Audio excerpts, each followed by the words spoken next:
Hi friends and companions along this path of spiritual practice. Thousands of years ago, with so much swirling in his heart, Prince Siddhartha had seen so much suffering. He had experienced such uncertainty about this very human condition.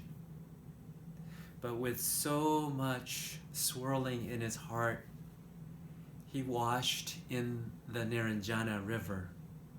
He spread his mat underneath the Bodhi tree, crossed his legs, and he took his seat, sitting upright and determined like a mountain. And after 6 days, he opened his eyes to the rising morning star. I think about that as we on this election day find ourselves with so much swirling about us.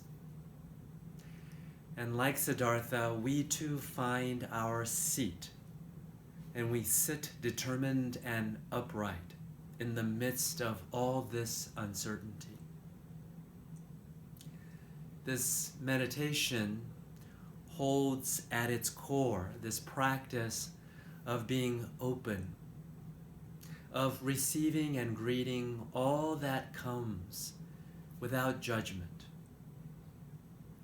But I know that there are moments when this is really, really difficult to do because of such intensity of emotions.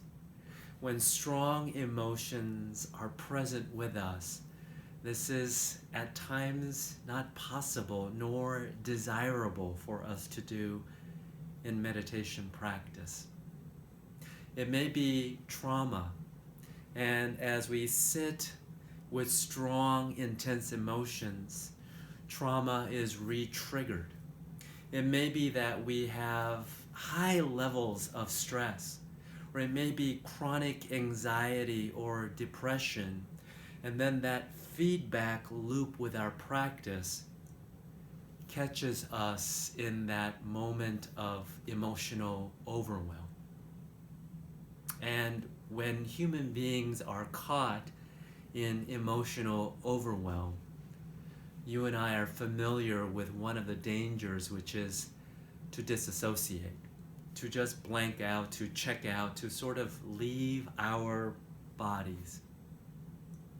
And so with intense emotions, with the possibility of emotional overwhelm, I want to suggest for us today 3 possibilities for our practice to ground us.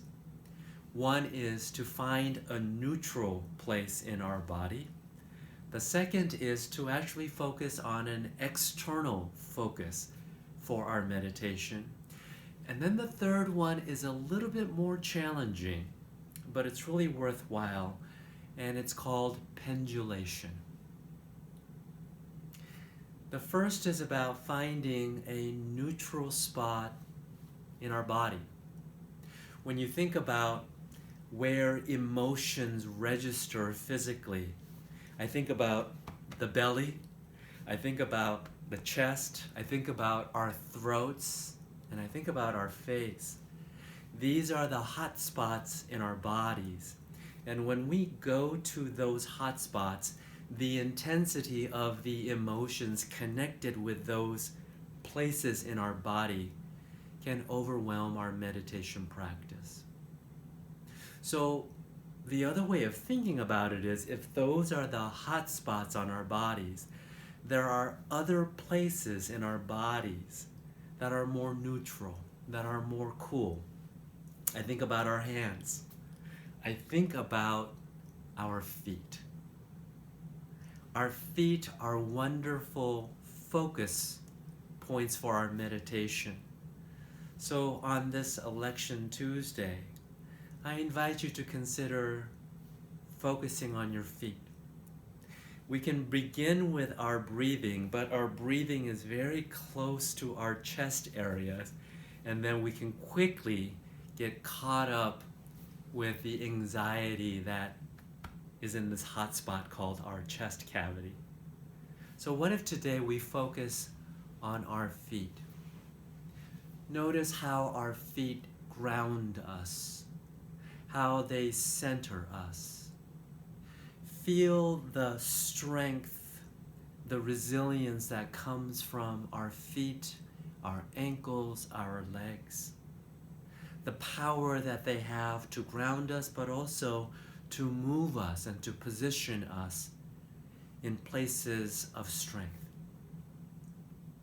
So we focus our meditation practice and we experience the groundedness from our feet today.